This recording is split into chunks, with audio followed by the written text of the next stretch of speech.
আমরা যদি কোনো আর্টিকেল সার্চ করতে চাই তাহলে নরমালি কি করা হয়? গুগলে গিয়ে আমরা যে টপিকটা সার্চ করতে চাচ্ছি সেটার নাম লেখা হয়।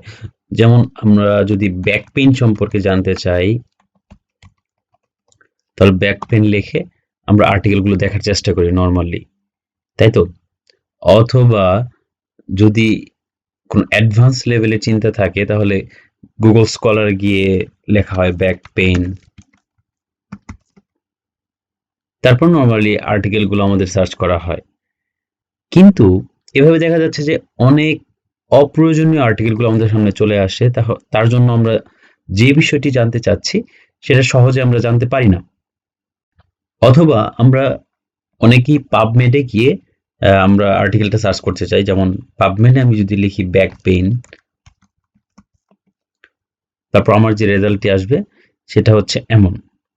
দেখা যাচ্ছে এখানে প্রায় 79,626 রেজাল্ট চলে আসছে। কিন্তু এই রেজাল্টগুলোর মধ্যে আমি যে ইনফরমেশনগুলো চাচ্ছি সেটা কিভাবে পাবো সেটা কিন্তু বড় একটা প্রশ্ন হয়ে থাকে। আমরা অনেকেই কনফিউজড হয়ে যাই কিভাবে আমরা সঠিক আর্টিকেলটি খুঁজে পাবো। তো আমরা আজ এই বিষয়টি নিয়ে কথা বলার চেষ্টা করব। আমরা জানতে চেষ্টা করব কিভাবে সহজেই আর্টিকেলগুলো সার্চ করা যায়। তার জন্য আমরা কয়েকটি খুবই প্রয়োজনীয় এবং কি খুবই প্রসিদ্ধ যে সার্চ ইঞ্জিন আছে আর্টিকেল সার্চ করার জন্য সেগুলো সম্পর্কে আলোচনা করব খুবই সংক্ষিপ্তভাবে। আশা করি ভিডিওটি আপনাদের ভালো লাগবে। আসসালামু আলাইকুম। সকলকেই স্বাগত জানাচ্ছি টেক ইনটু এর পক্ষ থেকে। আজ আমরা যে বিষয়টি নিয়ে আলোচনা করব সেটি হচ্ছে কিভাবে আর্টিকেল সার্চ করা যায়। সো আর্টিকেল সার্চ করার জন্য যে সকল কমন ওয়েবসাইটগুলো আমরা ব্যবহার করি, যে সকল কমন সার্চ ইঞ্জিনগুলো আমরা ব্যবহার করি, সেগুলোর মধ্যে সবচেয়ে পরিচিত হচ্ছে PubMed, তারপর Scopus, web of science, EBSCOhost, Google Scholars, Microsoft Academic, Pedro for physiotherapy. আপনারা চাইলে ওয়েবসাইটগুলো অ্যাড্রেস মনে রাখার জন্য একটি স্ক্রিনশট নিয়ে রাখতে পারেন অথবা ভিডিও ডেসক্রিপশনে প্রত্যেকটি লিঙ্ক পেয়ে যাবেন। তাহলে আমরা যখন একটি রিসার্চ আর্টিকেল সার্চ করব তখন কোন বিষয়ে লক্ষ্য রাখবো সেটার জন্য আমাদের পূর্ববর্তী যে ভিডিওটি ছিল পিকোস এবং স্পাইডার মেথডের উপর, সেই ভিডিওটি আপনারা দেখে নিতে পারেন। আর ভিডিওটির লিঙ্ক আপনারা আপনাদের স্ক্রিনের বাম পাশের উপরের দিকে পেয়ে যাবেন। আসুন একটু রিভিউ করা যাক পিকোস এবং স্পাইডার মেথডটি কী। পিকোস মেথডটিতে 5টি বিষয় সম্পর্কে আলোচনা করা হয়। সেটা হচ্ছে পপুলেশন, ইন্টারভেনশন, কম্প্যারিজন, আউটকাম এবং স্টাডি ডিজাইন। একইভাবে স্পাইডার মেথডে sample, phenomenon of interest, design, evolution, research type, এই বিষয়গুলোকে লক্ষ্য রাখলে আপনি কোনো একটি আর্টিকেল খোঁজার জন্য সঠিক ইনফরমেশন, আমরা যখন কোনো একটি আর্টিকেল রিভিউ করতে যাই বা আমাদের থিসিস পেপার লেখার জন্য যখন আমাদের লিটারেচার রিভিউ পার্টটি থাকে, তখন যদি আমরা এই পিকোস মেথড বা স্পাইডার মেথডটি অবলম্বন করি তাহলে কিন্তু আমরা আমাদের যে নির্দিষ্ট আর্টিকেলগুলো দরকার সেগুলো সহজেই খুঁজে পাবো। তাহলে এবার আসুন দেখা যাক এই পিকোস মেথড অনুযায়ী আমরা আমাদের চিন্তাটাকে কীভাবে সাজাবো। পিকোস মেথডের পপুলেশন আমরা যদি ধরি, আমরা ব্যাক পেইন পপুলেশনের উপর কিছু আর্টিকেল সার্চ করব। সেক্ষেত্রে আমাদের পপুলেশনটা হচ্ছে ব্যাক পেইন পেশেন্ট। এবং আমরা যদি বলি ইন্টারভেনশন, আমরা দেখব স্ট্রেংথেনিং এক্সারসাইজের ইফেক্টটি কেমন হয় ব্যাক পেইনের জন্য, ব্যাক পেইনের পেইন রিলিফের জন্য। এবং আমরা দেখতে পারি আমাদের পূর্ববর্তী কোনো এক্সারসাইজ, যেমন ব্যাক এক্সটেনশন বা অ্যাবডোমিনাল এক্সারসাইজ বা অন্য কোনো ট্রিটমেন্ট যেটা আমরা কম্পেয়ার করতে চাচ্ছি স্ট্রেংথেনিং এক্সারসাইজের সাথে, সেটার ইফেক্টটা কেমন হয়। তাহলে আমাদের আউটকামটি কী হচ্ছে? আউটকামটি হচ্ছে পেইন রিলিফ কতটুকু হয়, বা আমরা অন্য কোনো আউটকামও দেখতে পারি। আমরা এখানে স্টাডি ডিজাইনের ক্ষেত্রে আমরা ধরে নিতে পারি যে আমরা শুধু randomized কন্ট্রোল ট্রায়ালের যে আর্টিকেলগুলো আছে সেগুলো দেখব। সেক্ষেত্রে randomized কন্ট্রোল ট্রায়াল বা RCT হচ্ছে আমাদের স্টাডি ডিজাইন। অন্যান্য স্টাডি ডিজাইনও আমরা খুঁজতে পারি। সো এই মেথডগুলো যদি মনে রাখি, তাহলে যখন আমরা কোনো একটি সিস্টেমেটিক রিভিউ করতে যাব বা লিটারেচার রিভিউ করতে যাব, তাহলে কিন্তু সহজেই আমরা আমাদের চিন্তাটাকে ফর্মুলেট করতে পারবো। আর একই জিনিস আমাদের কাজে লাগতেছে আমরা যখন একটি আর্টিকেল সার্চ করব। ওয়েবসাইট সার্চ করার আগে আমরা কিছু অপারেটর সম্পর্কে জানবো, যেটা জানা থাকা আমাদের খুবই জরুরি। এবং খুবই সাধারণ কিছু অপারেটর আমরা আজ আলোচনা করব, যেটা হচ্ছে and, or, and not. So and operator ব্যবহারটি কী হচ্ছে? অ্যান্ড অপারেটরটি যখন আমরা দুটি কিওয়ার্ডের মধ্যেই ব্যবহার করব, তখন সার্চ ইঞ্জিনকে বলা হচ্ছে তুমি এই দুটি কিওয়ার্ডকেই আমার সার্চ রেজাল্টে রাখবে। তার মানে যতগুলো সার্চ রেজাল্ট আসবে তার মধ্যে আমার ওই ২টা কিওয়ার্ডই থাকতে হবে। যদি আমি অর ব্যবহার করি, তার অর্থ হচ্ছে যতগুলো সার্চ রেজাল্ট আছে তার মধ্যে সেই ২টি কিওয়ার্ডের যেকোনো একটি থাকলেই যথেষ্ট। যদি আমি অ্যান্ড এবং নট ব্যবহার করি, অ্যান্ড আমি যেকোনো ২টি কিওয়ার্ডকে অ্যান্ড দিয়ে যুক্ত করে দিলাম। তার মানে হচ্ছে আমি সার্চ ইঞ্জিনকে বলে দিচ্ছি এই ২টি কিওয়ার্ডকে থাকতে হবে আমার সার্চ রেজাল্টের মধ্যে। কিন্তু আমি যদি অন্য একটি কিওয়ার্ডকে নট দিয়ে যুক্ত করে দেই, তার মানে এই বলা হচ্ছে সার্চ ইঞ্জিনকে এই কিওয়ার্ডটি কোনো সার্চ রেজাল্টে থাকবে না। সেটা যদিও আমার সেই অ্যান্ড কিওয়ার্ডগুলোর সাথে ইনক্লুডেড হয়, তারপরেও থাকা যাবে না। তার মানে আমি ২টি কিওয়ার্ডকে অ্যান্ড দিয়ে যুক্ত করলাম এবং যে কিওয়ার্ডটি আমি নটের সাথে যুক্ত করে দিলাম, সেই কিওয়ার্ডটি যদি আমার অ্যান্ড দ্বারা যুক্ত কিওয়ার্ডের সার্চের মধ্যে থাকতো, তারপরেও সেই রেজাল্টগুলো আমাদের দেখাবে না। এবার চলুন দেখা যাক অপারেটরগুলো আমরা কিভাবে ওয়েবসাইটে ব্যবহার করব এবং কেন আমাদের অপারেটরগুলো ব্যবহার করতে হবে সেটা সম্পর্কে আমরা বলার চেষ্টা করব। আমরা যদি PubMed এর ওয়েবসাইট অ্যাড্রেসটি আমাদের সার্চ বক্সে এন্ট্রি করি তাহলে আমাদের যে প্রথম ইন্টারফেসটি আসবে সেটা হচ্ছে এমন। আমাদের যদি কোনো অ্যাকাউন্ট থেকে থাকে তাহলে আমরা লগইন করে ফেলবো। আর যদি কোনো অ্যাকাউন্ট না থাকে তাহলে আমরা আদার অপশনে গিয়ে একটা অ্যাকাউন্ট করে নিতে পারি, যেটা কিনা আমাদের ইমেইল অ্যাড্রেস বা মাইক্রোসফট অ্যাকাউন্ট বা ফেসবুক বা যেকোনো একটা অ্যাকাউন্টের সাথে আমরা অ্যাড করে নিতে পারি। যদি আমরা অ্যাকাউন্ট না করি তারপর আমরা প্রাথমিকভাবে PubMed ইউজ করতে পারবো। আমরা যদি ব্যাক পেইন সম্পর্কে জানতে চাই তাহলে আমরা যদি শুধু ব্যাক পেইন লিখি তাহলে আমাদের রেজাল্ট আসতেছিল এমন। এখন আমরা একটা জিনিস জানবো, ইনভার্টেড কমার ব্যবহারটা কি। অপারেটর জানার আগে আমরা যদি ব্যাক পেইনকে ইনভার্টেড কমার মধ্যে রেখে দেই তাহলে আমাদের রেজাল্টটি কত আসতেছে? 10,000 রেজাল্টের মতো কম চলে আসছে। কারণটা কি? কারণটা হচ্ছে যখন আমরা ইনভার্টেড কমার মধ্যে দুটি ওয়ার্ডকে রাখবো তখন দেখা যাবে আমাদের ওই দুটি ওয়ার্ডকে একসাথে খুঁজতে হবে। প্রত্যেকটি আর্টিকেলের মধ্যে ব্যাক এবং পেন এই দুটি ওয়ার্ডকে পাশাপাশি তারা খুঁজবে। যদি কোনো আর্টিকেলে ব্যাক এবং পেন পাশাপাশি না থাকে তাহলে সেই আর্টিকেলটি আমাদের সার্চে আসবে না। তার মানে আমাদের আর্টিকেলগুলো খুব স্পেসিফিক হয়ে যাচ্ছে। এবং আমরা দেখব কি স্ট্রেংথেনিং এক্সারসাইজ আমরা ইউজ করলাম অ্যান্ড স্ট্রেংথেনিং ইনভার্টেড কমা দিব।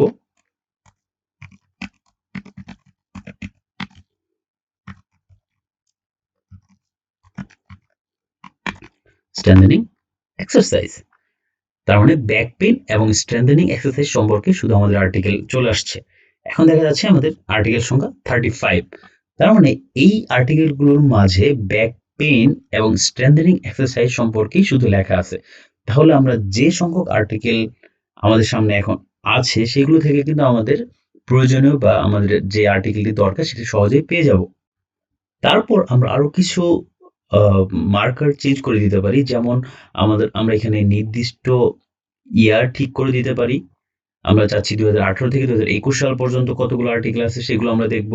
অথবা আমরা চাচ্ছি ফুল ফ্রি টেক্সট যেগুলো আছে সেগুলো আমরা শুধু দেখব।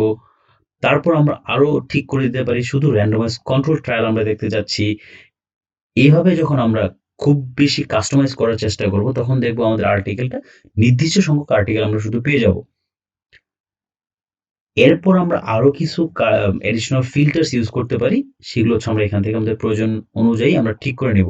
আমরা মেল ফিমেল ঠিক করতে পারি অথবা আমরা ল্যাঙ্গুয়েজ ঠিক করে রাখতে পারি। শুধু আমরা ইংলিশ ল্যাঙ্গুয়েজের আর্টিকেল চাচ্ছি, অন্য কোনো ল্যাঙ্গুয়েজের আর্টিকেল আমরা চাচ্ছি না, তাহলে আমরা ইংলিশ ল্যাঙ্গুয়েজ সিলেক্ট করে দিব।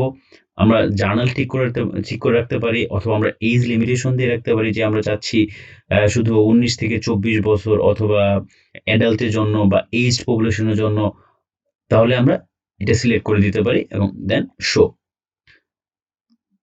দেন আমাদের যে আর্টিকেলগুলো আসবে সেগুলো আমাদের ফিল্টারটা যেটা ছিল সেটা অনুযায়ী আর্টিকেলগুলো আমরা এখানে পেয়ে যাব। তাহলে দেখা যাচ্ছে যে back pain and strengthening exercise সম্পর্কে যখন আমরা সার্চ করলাম তখন আমরা শুধু 3টি আর্টিকেল পেয়ে গেছি। তাহলে এই 3টি আর্টিকেল যদি আমরা পড়তে থাকি তাহলে দেখা যাবে যে আমাদের যে নির্দিষ্ট ইনফরমেশনটি দরকার ছিল হয়তোবা সেটা পাওয়া খুবই সহজ হবে। এটা ছিল PubMed সম্পর্কে। আসুন দেখা যাক স্কোপাস ইন্টারফেসটা কেমন হয়।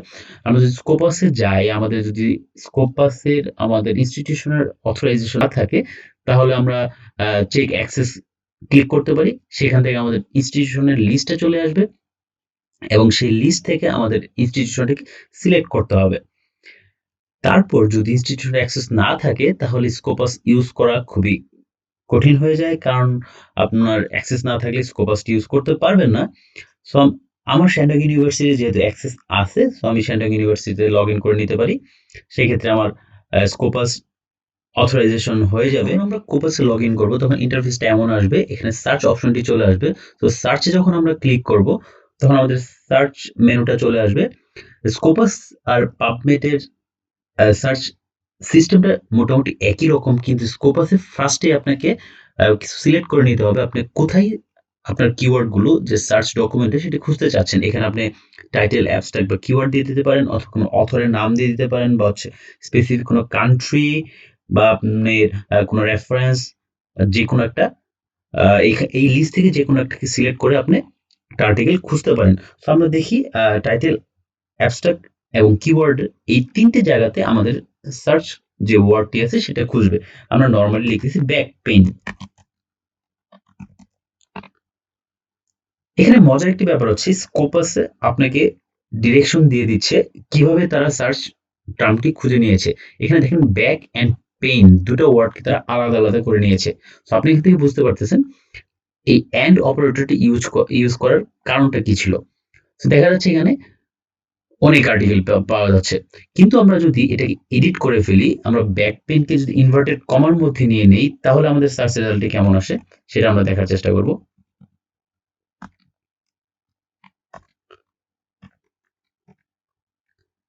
তো এখন দেখা যাচ্ছে অনেক আর্টিকেল কম চলে আসছে।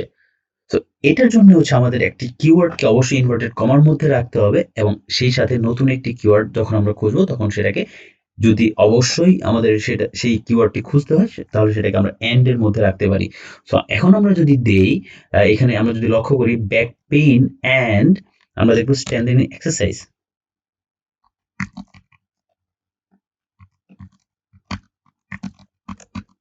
Strengthening exercise. সো আমরা স্ট্রেংথেনিং এক্সারসাইজ ইনভার্টেড কমার মধ্যে রাখবো, এন্ড অপারেটর ইউজ করব। আমরা এন্ড অপারেটর ইউজ করার ফলে যে রেজাল্টটি পাচ্ছি সেটা হচ্ছে 212। এখন আমরা যদি দেখি আমরা এন্ড না, আমরা অপারেটর ইউজ করব অর, আমরা দেখব রেজাল্টটি কেমন আসে। অপারেটরগুলো অবশ্যই আপনাদের ক্যাপিটাল লেটারে লিখতে হবে, সেটা মাথায় রাখতে হবে। আমাদের রেজাল্টটি হিউজ পরিবর্তন চলে আসছে। এটা কারণ হচ্ছে এখানে যেটা আমরা আগে বলে নিলাম যে দুটি ওয়ার্ডকে তারা আর্টিকেলের মধ্যে খুঁজতেছিল। তারপর আমরা যদি আমাদের নির্দিষ্ট আর্টিকেল খোঁজার জন্য আমরা কিছু ফিল্টার ইউজ করতে পারি। স্কোপাসের ক্ষেত্রে দেখা যাবে ওপেন অ্যাক্সেসটা আমরা দিতে পারি, অল ওপেন অ্যাক্সেস। দেন আমরা দিতে পারি নির্দিষ্ট সাল, আমরা দেখতে পারি 2020-21 সালে কোন আর্টিকেলগুলো আছে সেগুলো দেখবো। আমরা অথর নাম যদি আমাদের নির্দিষ্ট থাকে সেটা আমরা ঠিক করতে পারি। আমাদের স্টাডি টাইপগুলো আমরা ঠিক করতে পারি। আমরা মেডিসিন অথবা হেলথ প্রফেশন সম্পর্কে দেখতে চাচ্ছি, আমরা ঠিক করতে পারি ডকুমেন্ট টাইপটা কি হবে, জার্নাল আর্টিকেল অথবা রিভিউ আর্টিকেল। আমরা আর্টিকেল শুধু লিখে দিলাম এখানে। তারপর আমরা দেখতে পারি আমাদের সোর্স টাইটেলটা কি হবে, স্পেসিফিক কোনো জার্নাল থেকে যদি আমরা সিলেক্ট করতে চাই সেটা করতে পারি। পাবলিকেশন স্টেজটি এখানে ইম্পর্টেন্ট, আমরা ফাইনাল পাবলিকেশন হয়ে গেছে যেগুলো সেগুলো আমরা সিলেক্ট করে দিতে পারি। আদার্স কিওয়ার্ডকে আমরা এখানে ঠিক করে রাখতে পারি, আমরা শুধু চাচ্ছি হিউম্যান। এখান থেকে আমরা আরো ল ব্যাক পেইন সম্পর্কে আমরা ঠিক করে নিতে পারি, মেল অ্যাডাল্ট সেটা আমরা ঠিক করে দিতে পারি। সেখানে আমরা আরো কয়েকটি ফিল্টার সিলেক্ট করতে পারি, ফান্ডিং অথবা কান্ট্রি যদি থাকে, বা সোর্স টাইপটা যেটা আছে সেটা জার্নাল, কনফারেন্স, বুক যদি আমরা চাই সেটা ঠিক করে দিতে পারি। ল্যাঙ্গুয়েজের ক্ষেত্রে এখানে আমরা ইংলিশ ঠিক করে রাখতে পারি। অন্যান্য ল্যাঙ্গুয়েজে তাদের হিউজ পরিমাণ আর্টিকেল তাদের সংগ্রহে আছে। তো সেই ক্ষেত্রে ল্যাঙ্গুয়েজটি স্কোপাসের ক্ষেত্রে খুবই গুরুত্বপূর্ণ। প্রত্যেকটি জার্নাল খোঁজার জন্য ল্যাঙ্গুয়েজটা অবশ্যই গুরুত্বপূর্ণ। তারপর সব সিলেকশন শেষ হয়ে গেলে আমরা জাস্ট লিমিট টু দিয়ে দিব। এক্সক্লুড যদি আমরা করি সেটা আমরা যেটা জানি, আমরা যেগুলো সিলেক্ট করেছি সেগুলো বাদ দিয়ে দিবে তারা। যদি লিমিট টু দিয়ে দিই তাহলে আমরা যেগুলো সিলেক্ট করে ফেলেছি অলরেডি শুধু তারা সেই আর্টিকেলগুলোই আমাদের সামনে দেখাবে। এখন আমাদের দেখা যাচ্ছে অনেক আর্টিকেল কম চলে আসছে। এরপর আমরা আরো কিছু ফিল্টার ইউজ করতে পারি। আমরা এখানে অথর নাম ঠিক করে দিতে পারি, যেগুলো বললাম। তাহলে দেখা যাচ্ছে আমাদের নির্দিষ্ট যে আর্টিকেলটা আমাদের দরকার সেটা আমরা পেয়ে যাব। ওয়েব অফ সায়েন্সের ইন্টারফেসটি যদি দেখি, ওয়েব অফ সায়েন্সের ইন্টারফেসটি এমন, সেক্ষেত্রে আপনাকে অবশ্যই ইউজার নেম এবং পাসওয়ার্ড থাকতে হবে, আপনার একটা অ্যাকাউন্ট থাকতে হবে। সেজন্য আপনি ইনস্টিটিউশনাল লগ ইন করতে পারেন, আপনি ইনস্টিটিউশন খুঁজে নিতে পারেন এখান থেকে, দেন আপনি ইনস্টিটিউশনাল লগ ইন অ্যাক্সেস চলে যাবে, অথবা আপনি একটা অ্যাকাউন্ট করে নিতে পারেন। ওয়েব অফ সায়েন্স, স্কোপাস এবং পাবমেড তাদের ইন্টারফেসটা কিছুটা একই রকম, কিন্তু ওয়েব অফ সায়েন্সের ক্ষেত্রে প্রথমে তারা স্পেসিফিক করে দিচ্ছে টপিক, টাইটেল আর অথর, দেন আপনার টপিক, যে টপিকটি সার্চ করতেছেন সেটা লিখবেন এবং একই রকম ইন্টারফেস চলে আসবে। আমরা যদি এখানে ডায়াবেটিক ফুড সার্চ করতে চাই, তাহলে আমরা রেজাল্টটি কেমন আসে, আমরা এমন একটা রেজাল্ট পাবো। বাকি যে ইনফরমেশন গুলো আছে সেগুলো আমরা হচ্ছে এখান থেকে ফিল্টার ইউজ করে আমরা ঠিক করে রাখতে পারবো। তো এইখান থেকে আমরা দেখতেছি ওয়েব সায়েন্স, স্কোপাস এবং পাবমেড তাদের সকলের একটি আলাদা অপশন আছে সার্চ করার জন্য, সেটা হচ্ছে অ্যাডভান্স সার্চ। আমরা যদি দেখি এখানে অ্যাডভান্স সার্চ, এবং আমরা যদি দেখি পাবমেড এর ক্ষেত্রে অ্যাডভান্স অপশন আছে, এবং স্কোপাসের ক্ষেত্রেও তাদের অ্যাডভান্স সার্চ অপশনটি আছে। সো এই অ্যাডভান্স সার্চ অপশনটি সম্পর্কে জানার জন্য আশা করি পরবর্তী কোনো একটা সময় আমরা অ্যাডভান্স সার্চ সম্পর্কে কথা বলবো প্রত্যেকটি ওয়েবসাইটে। এবার অ্যাপসকো হোস্ট যদি আমরা ওপেন করি, তাহলে ইন্টারফেসটি এমন হবে। সেটা আমরা গুগল অ্যাকাউন্ট দিয়ে বা আমাদের জিমেল অ্যাকাউন্ট দিয়ে আমরা লগ ইন করতে পারি, অথবা আমাদের ইনস্টিটিউশনাল আইডি দিয়ে লগ ইন করতে পারি। আমার যেহেতু অ্যাপসকো হোস্ট অ্যাকাউন্ট আছে, সেক্ষেত্রে আমরা অ্যাপসকো হোস্ট ইন্টারফেসটি দেখার চেষ্টা করব। অ্যাপসকো হোস্টের ইন্টারফেসটি প্রথম এমন আসবে। সো আমাদের প্রথম যে অপশনটি আছে সেটা আমরা সিলেক্ট করে নেব। তারপর যে ইন্টারফেসটি আসবে সেখানে আমরা আমাদের কিওয়ার্ডটি ইউজ করব। অ্যাপসকো হোস্টের ক্ষেত্রে অ্যাডভান্স সার্চ অপশনটি আছে, সেটা কিনা আমরা পরবর্তীতে কোনো একটি সময় আলোচনা করব। আপনাদের যদি অ্যাপসকো হোস্টের অ্যাডভান্স সার্চটি জানার প্রয়োজন হয়, অবশ্যই কমেন্ট করে জানাবেন। আমরা যদি এখানে ব্যাকপেইন সম্পর্কে জানতে চাই,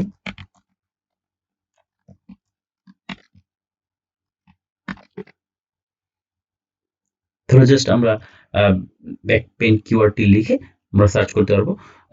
যেহেতু এটা ইনস্টিটিউশনাল অ্যাকাউন্ট, তার জন্য তারা ল্যাঙ্গুয়েজটিকে চাইনিজ ল্যাঙ্গুয়েজ করে ফেলছে, কিন্তু আমরা এক্ষেত্রে ল্যাঙ্গুয়েজটি সহজেই চেঞ্জ করতে পারি। কিন্তু ল্যাঙ্গুয়েজ চেঞ্জের ক্ষেত্রে আমাদের একটা জিনিস লক্ষ্য রাখতে হবে, ল্যাঙ্গুয়েজ চেঞ্জটি অবশ্যই আমরা প্রথমেই করে নিব। আর অ্যাপস হোস্টের ক্ষেত্রে আমাদের যে ফিল্টারগুলো আছে, সেই ফিল্টারগুলো আমাদেরকে কারেন্ট সার্চ বক্সটিতে দেখাবে। সো আমরা যদি ফিল্টারগুলো ঠিক করতে চাই, সেক্ষেত্রে আমরা নিচে চলে যাব এবং সেখান থেকে আমাদের যে ফিল্টারগুলো প্রয়োজন সেটা করব। অ্যাপস হোস্টের সমস্যাটি হচ্ছে, যখন একটি ফিল্টারকে সিলেক্ট করা হয়, সাথে সাথে সেই ফিল্টারটি রিফাইন হয়ে যায়। সেক্ষেত্রে অ্যাপস হোস্টের কিছুটা সময় প্রয়োজন পড়ে যায় ফিল্টার সিলেক্ট করার ক্ষেত্রে।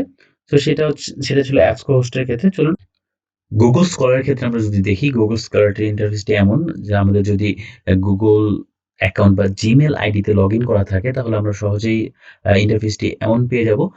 আমরা যদি গুগলে স্কলারের ক্ষেত্রে ব্যাকপিন সার্চ করতে চাই, তাহলে ব্যাকপিন লিখে আমরা সার্চ করলে আমাদের সার্চ রেজাল্টটি এমন আসবে। সেক্ষেত্রে আমরা পিডিএফ ডাউনলোড করে নিতে পারি বিভিন্ন আর্টিকেল পড়ে, এবং এখানে কিছু লিমিটেশন তাদের দেওয়া আছে, খুব এনরিচ ফিল্টার না বলা যেতে পারে অন্যান্য সার্চ ইঞ্জিনের চেয়ে। এবার দেখা যাক মাইক্রোসফট একাডেমিয়াটি ঠিক ইন্টারফেসটি ঠিক এইরকম। আমরা এখানে লগ ইন করে নিতে পারি। সাইন আপ করা থাকলে আমাদের একটি সুবিধা, সেটা হচ্ছে আমাদের সার্চগুলো স্টোরেজ হয়ে থাকবে। সো নেক্সট টাইম আমরা সেগুলো ব্যবহার করতে পারবো। আমরা ব্যাক পেইন সার্চ করব, আমরা ইনভার্টেড কমা দিয়ে দিচ্ছি, আমাদের রেজাল্টটি এখানে শো করবে। সো মাইক্রোসফট একাডেমির ক্ষেত্রেও ঠিক একইভাবে ফিল্টার আছে। সো ফিল্টারগুলো আমরা ঠিক করে নিতে পারি একইভাবে, এবং আমরা পরবর্তীতে আমাদের প্রয়োজনীয় অন্য সকল কিওয়ার্ডকে আমরা এখানে অ্যান্ড বা অর এর মাধ্যমে সংযুক্ত করে আমরা সার্চ করতে পারি। এখন দেখা যাক পেট্রোর ইন্টারফেসটি কেমন হয়। পেট্রো ইন্টারফেসটি ঠিক এরকম। আমরা যদি সার্চ করতে চাই বা আমরা অন্য ইনফরমেশন জানতে চাই, তাহলে আমরা যেকোনো একটি বাটনে ক্লিক করব, অথবা আমরা যদি পেট্রো সম্পর্কে আরো ডিটেইলস জানতে চাই, তাহলে পেট্রোর যে ইন্ট্রোডাক্টরি ভিডিওটি আছে সেটা আমরা দেখে নিতে পারি। চলুন পেট্রোতে সার্চ করা যাক। সার্চ করার জন্য আমরা সার্চ বাটনটিতে ক্লিক করতে পারি, এবং আমাদের সার্চ যে ইন্টারফেসটি আসবে সেটা এমন হবে, যেটা কিনা একটু ডিফারেন্ট অন্যান্য ইন্টারফেসগুলোর চেয়ে। আমরা এখানে টাইটেল অ্যাবস্ট্রাক্টে আমরা হচ্ছে আমাদের যে কিওয়ার্ডটি ছিল সেই কিওয়ার্ডটা আমরা লিখে লিখতে পারি এবং তারপর আমরা এখানে টিক করে দিতে পারি কোন স্পেসিফিক ট্রিটমেন্ট বা থেরাপিটা আমরা এখানে খুঁজতে চাচ্ছি। আমরা খুঁজতে পারি ফিটনেস ট্রেনিং, আমরা আরো স্পেসিফিক প্রবলেমকে আমরা ঠিক করে দিতে পারি, মাসল শর্টনেস এবং রিডিউস জয়েন্ট কমপ্লায়েন্স আমরা দিয়ে দিতে পারলাম। আমরা বডি পার্টকে ঠিক করে রাখতে পারি। এখানে যেহেতু আমাদের ব্যাক পেইন, সো আমাদেরকে এখানে আমরা থাই অর হিপ সম্পর্কে আমরা বডি পার্টের জানতে চাচ্ছি। আমরা চাইলে অন্যান্য সকল অপশনগুলো ঠিক করে রাখতে পারি অথবা নাও দিতে পারি। জাস্ট আমরা সার্চ বাটনটিতে ক্লিক করার পর আমাদের একটা সার্চ মেথড চলে আসবে। যেহেতু আমরা স্পেসিফিক করে দিয়েছি তার জন্য আমাদের একটি নির্দিষ্ট সার্চ চলে আসছে শুধু এখানে। সো আমরা এটা দেখার জন্য আমরা জাস্ট ক্লিক করার ফলে আমরা সেই তথ্যটি পেয়ে যাব। তাহলে এভাবে পিকোস মেথডের প্রত্যেকটি সেকশনের কিওয়ার্ডগুলো যদি আমরা বিভিন্নভাবে সার্চ করি, তাহলে আমরা আমাদের কাঙ্ক্ষিত আর্টিকেলগুলো পেয়ে যাব। এভাবে প্রত্যেকটি ওয়েবসাইটে আমরা সার্চ করতে পারি এবং এই প্রত্যেকটি ওয়েবসাইটের ক্ষেত্রে অ্যাডভান্স সার্চের কিছু অপশন আছে। সেগুলো সম্পর্কে যদি আপনাদের জানতে ইচ্ছা করে অবশ্যই কমেন্টে জানাবেন। আমরা সর্বোচ্চ চেষ্টা করব সেগুলো সম্পর্কেও বিস্তারিত ভিডিও বানানোর জন্য। ভিডিওটি যদি ভালো লাগে অবশ্যই লাইক, কমেন্ট এবং শেয়ার করবেন এবং অবশ্যই আমাদের চ্যানেলটি সাবস্ক্রাইব করে রাখবেন। সকলকে অসংখ্য ধন্যবাদ।